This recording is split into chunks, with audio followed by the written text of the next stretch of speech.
안녕하십니까. 혼란한 정치 시사이소를 술술 풀어보는 선거권의 혼술 3월 7일 금요일에 인사드립니다. 하나의 퍼즐이 완성되는, 맞춰지는 느낌입니다. 각종건 전 특수전 사령관이 윤석열 대통령으로부터 또는 김용현 전 국방부 장관으로부터 국회의원들을 끌어내라는 지시를 받았다는 말로 지금 어떻게 보면 윤석열 대통령 탄핵 심리에서도 양대 축이 돼버렸죠. 하나는 홍장원의 메모, 그 허술한 메모에 의해서 시작된 정치인 체포 이야기와 국회에서 계엄 해제 의결을 못하도록 국회의원들을 끌어내라. 이 두 가지 기둥이 있었는데 둘 다 흔들리는데 특히 이 각종건이 지인에게 했다는 전화통화 12월 5일 날 밤에 했다는 전화통화 내용이 TV조선에 의해서 공개가 되면서 하나의 그 각종건이 왜 지금까지 그렇게 해왔는지 그 퍼즐이 지금 완성이 되고 있다는 생각이 듭니다. 그동안 각종건은 모든 게 다 진술이 오락가락했죠. 제일 처음에는 이 대통령에게서 지시를 받았다고 했다가 그 다음에 국방부 장관에게 지시를 받았다고 했다가 막 혼재되어 있습니다. 그리고 거기다가 끌어내라는 대상이 국회의원이라고 했다가 또 인원, 요원, 그러니까 특전사 요원이라고 했다가 또 빼내라는 지시를 받았다고 했다가 끌어내라는 지시를 받았다로 바뀌었고 또 심지어 끄집어내라, 뭐 문을 부수스라도 계속 오락가락하고 있죠. 자, 그것은 그 가장 중요한 이유는 팩트가 아니기 때문에, 팩트가 아닌 말을 자꾸 거짓말을 하기 때문에 이렇게 저렇게 말을 바꾸고 있습니다. 나중에는 또 국회의원이란 말은 듣지 못했다. 윤석열 대통령에게서 그 말까지 했습니다. 자, 그럼에도 불구하고 이것을 헌재에서는 윤석열 대통령 탄핵의 축으로 삼아서 심리를 변론을 마쳤고 또 수사권 없는 공수처가 영장을 서부지방법원에 수평을 해서 발부를 받아서 대통령이 구금되어 있고 이런 상황이죠.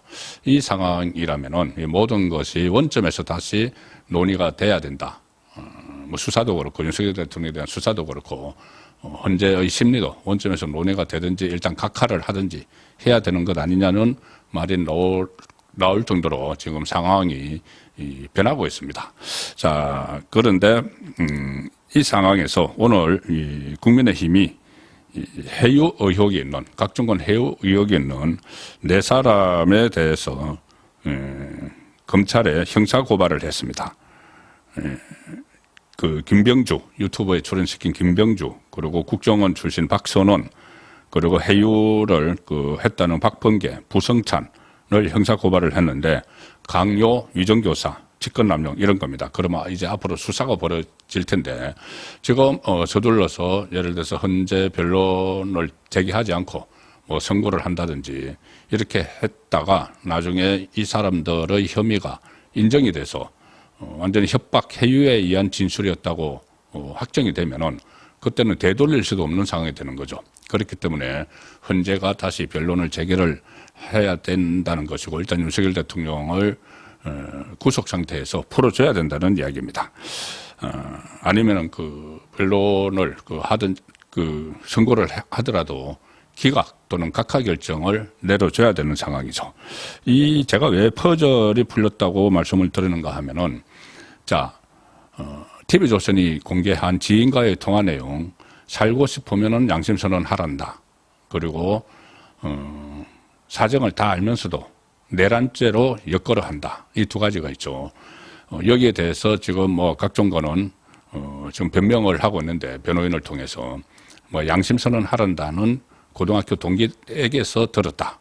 그리고 내란죄로 엮으려 한다. 내란죄 이야기는 그날 TV 뉴스에 나와서 그렇게 생각을 했다 하면서 억지로 지금 깨맞추고 있는데 양심선언을 하란다를 고등학교 동기가 했다면은 이 고등학교 동기가 또 국민의힘 소속이라는 말까지 지금 하고 있습니다. 국민의힘 소속의 경기도 뭐 당협위원장이라고 하는데 그 당협위원장도 뭐 전화해서 이런저런 이야기를 했을 수가 있겠죠. 그 누군지는 그 사람도 누군지는 밝혀야 되는데 어쨌든 이 양심선언 하란다와 내란죄로 엮으려 한다가 이 동일인물로 지금 그 간주를 하고 이야기를 했죠. 그런데 고교 동기면은 양심 선언을 하란다. 그 안 하면은 내란죄로 엮겠다고 한다. 그 고등학교 동기가 어떻게 내란죄로 엮죠? 내란죄로 엮는 것은 그날 내란죄로 고발을 한 윤석열 대통령을 비롯해서 각종건까지 8명을 고발을 한 민주당이 내란죄로 엮을 수가 있는 겁니다. 국민의힘 당협위원장이 내란죄로 엮지는 않겠죠. 자, 그래서 그 해명도 지금 엉터리인 것이 드러나고 있고, 어쨌든 지금 이 퍼즐이 이렇게 맞춰졌다고 제가 말씀드린 것은 일종의 스토리가 그대로 연결이 됩니다. 제일 처음에 내란 그 프레임을 씌우기 시작한 그 시점에 김병주가 일단 접근을 합니다. 각종건에게 접근을 합니다. 과거에 군 생활을 같이 한 경험이 있기 때문에 각병주가 한미연합사 부사령관일 때 각종건은 그의 작전처장을 했죠. 그래서 잘 아는 사이다. 그리고 특전사령관으로서 그때 707 특전사의 예하부대가 국회에 들어갔다. 그러면은 각종건을 어떻게 해유를 해야 되겠다는 생각을 하고 바로 투입이 됩니다. 투입이 돼서 이 동일 인물일 가능성이 높습니다. 그날 밤에 12월 5일 밤에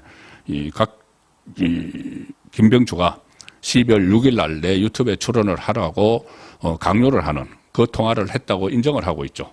그런데 그 통화를 하면서 동일 인물 김병주가 양심 선언을 해라. 살고 싶으면 너 양심 선언을 해라. 양심 선언이 정말 양심에 있는 그대로 이야기하는 게 아니고 우리가 시키는 대로 이야기를 해라. 그렇지 않으면은 내란죄로 엮겠다는 취지의 말을 그때 내일 유튜브 출연하라는 말하고 동시에 했을 수가 있죠. 자, 그 가능성이 저는 상당히 높다고 봅니다. 이렇게 이야기를 한 지인에게 각종건이 이야기한 그 사람 양심 선언 발언, 그러니까 우리가 시키는 대로 하라는 발언, 그리고 내란죄로 엮을 수도 있다고 협박하는 발언, 이것이 결국은 김병주가 한 말이 아닌가는 의심이 지금 확산이 되고 있는데, 묘하게도 김병주가 지금 사흘째, 오늘 이제 사흘째죠. 침묵을 하고 있습니다. 그저께 밤 9시 뉴스에서 처음 보도가 나왔으니까 사흘째인데, 다른 때 같으면은 뭔가 반박을 하고 막 할 텐데, 김병주가 침묵을 하고 있습니다. 본인이 오늘 고발까지 당했는데도 여기에 대해서 아무런 변명도 내놓지 않고 있습니다. 이게 어떻게 번질지 모르니까 일단 본인이 섣부른 변명을 하면은 나중에 이게 부메랑이 될 가능성이 있으니까 일단 침묵 모드를 지키고 있는 것 아닌가 생각이 되는데, 그 상황에서 이제 김병주가 접근을 해서 그림을 그려 놓으니까는 회유를 하고 협박을 하니까 그 다음에 박선원이 투입이 되죠. 박선원은 이 공작 전문가입니다. 원래 반미주의자인데 이 문재인 정부 때 국정원에 들어가서 여러 가지 직책, 중요한 직책을 맡습니다. 기조실장, 국정 기조실장, 또 국정원 1차장, 이렇게 해서 그때도 어떤 이렇게 보면 공작 같은 것을 능숙하게 하는 인물인데, 지금 홍장원 메모에도 박선원이 공작을 한 흔적이 계속 나오고 있죠. 뭐 가피를 한 사람이 박선원이다, 이런 주장까지 지금 나오는 상황입니다. 메모에 가피를 한 사람이. 그런 공작 전문가 박선원이 투입이 되죠. 투입이 돼서 유튜브에 갑자기 박선원이 같이 출연을 합니다. 김병주 유튜브에. 그래서 처음에 각종건이 그러니까 요원들을 빼내라고 했다. 빼내라고 지시받았다. 이렇게 했는데 바로 그 순간에 옆에서 박선원이 딱 고치죠. 국회의원들을 끌어내라고 했다고 해야지. 이렇게 낮은 목소리로 고치를 합니다. 그래서 그런 필요에 의해서 박선원이 이제 투입이 됐습니다. 투입이 됐고, 그다음부터는 이제 국회에 가서 정언을 하는 과정에서 회유를 해야 되는데, 그때 새로 가담하는 것이 문재인 정부 법무부 장관 출신인 박범계, 그리고 문재인 때 국방부 대변인 했던 부성찬이 투입이 되죠. 부성찬은 변호사를 소개시켜 주겠다. 그거 해서 간첩단을 변호한 경력이 있는 민변 변호사를 소개를 시키죠. 그 민변 변호사의 역할은 아마도 각종건을 변론하는 것이 아니고 각종건을 계속 회유를 해서 윤석열 대통령에게 타격을 주는 그런 발언을 이끌어내는 목적이었을 텐데, 어쨌든 그 변호사는 좌파 변호사니까 소위 말하는 내란 혐의 피의자를 변호하지 않겠다 하고 이제 그 발을 빼버렸습니다. 어쨌든 처음에 부성찬의 목적은 그것을 그 자파 변호사를 활용을 해서 유혹을 확대 재생산하려는 목적이었었겠죠. 자, 그리고 박범계는 그런 그 역할을 맡았습니다. 어떤 역할이냐면은 이 공익신고자로 처리를 해주겠다. 그러면 당신 죄가 가벼워진다. 자, 그래서 그때 나왔던 말이 이 박범계가 투입이 돼서 회유를 했다는 것이 김현태 707 단장이 증언을 했죠. 뭐 이미 대세는 기울었다. 이런 말을 하고 이 각종건에게 그리고 또 이 민주당이 당신을 지켜주겠다. 이런 얘기를 했다. 그때 12월 10일이죠. 국방위에서 점심을 먹고 나서 휴식 시간에 이제 그런 말을 했다는데 그 말과 지금 나오고 있는 말이 어떻게 보면 일맥상통합니다. 본인이 그 지인에게 했다는 말. 그러니까 이건 아마 김병주에게 각종건이 김병주에게 들었을 가능성이 높은데 지인에게 했다는 말. 살고 싶으면은 양심 선언을 하라고 한다. 내란죄로 엮겠다고 한다. 그 말하고 이 박범계 부성찬이 그 각종건에게 했던 이미 대세는 기울었다. 민주당이 지켜주겠다. 그러니 시키는 대로 하라. 이게 다 일맥상통하죠. 그래서 제가 일종의 퍼즐이 맞춰지고 있다. 그렇게 말씀을 드렸습니다.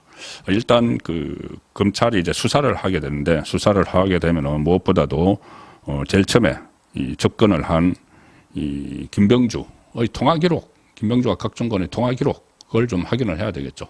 물론 통화를 했다는 건 인정을 합니다. 그 다음 날 유튜브 출연을 하라고 했는데 뭐 통화 내용이야 뭐 기록이 안 돼 있을지 몰라도 통화 시간, 통화 길이 이런 것을 보면은 어떤 말을 했는지 그리고 시간도 봐야죠. 7시 30분에 12월 5일 7시 30분에 각종건이 지인에게 신세 한탄을 하는 그런 통화를 했기 때문에 아마 그 직전에 김병주와 통화를 해서 그런 협박을 받았을 가능성 그리고 살고 싶으면은 내 유튜브에 출연을 해서 윤석열 대통령이 지시를 내렸다고 이야기하라 뭐 그런 지침을 줬을 가능성이 상당히 높죠.